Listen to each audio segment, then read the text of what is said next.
সত্যি কি শেষ হচ্ছে জি বাংলার মিত্তির বাড়ি ধারাবাহিক অবশেষে মুখ খুলল ধারাবাহিকের নায়িকা পারিজাত।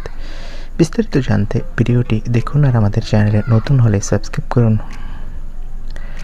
জি বাংলার কয়েকটি ধারাবাহিক নাকি শেষ হচ্ছে। এরই মধ্যে অভিনেত্রী দিতিপ্রিয়া রায় জানিয়ে দিয়েছেন চিরদিনই তুমি যে আমার শেষ হচ্ছে না। তাহলে কি মিত্তির বাড়ি মাত্র 3 মাসেই শেষ হয়ে যাবে এই মেগা ধারাবাহিক? অবশেষে এ নিয়ে মুখ খুলল ধারাবাহিকের নায়িকা জোনাকি ওরফে পারিজাত চৌধুরী। মিত্তির বাড়ি ধারাবাহিকের বন্ধ হওয়ার প্রসঙ্গে পারিজাত একটি জনপ্রিয় সংবাদ মাধ্যমকে জানিয়েছেন, না এটা সম্পূর্ণ ভুল খবর। আমরা এখনও খুব ভালো করে শুটিং করছি। আশা করছি আরও কিছুদিন শুটিং করার সুযোগ পাবো, অর্থাৎ চিন্তার কারণ নেই। এখনই শেষ হচ্ছে না এই ধারাবাহিক। তো বন্ধুরা, এ বিষয়ে তোমাদের মন্তব্য কি কমেন্ট করে জানাও আর আমাদের চ্যানেলটি সাবস্ক্রাইব করে রাখো। ভিডিওটি দেখার জন্য সবাইকে ধন্যবাদ।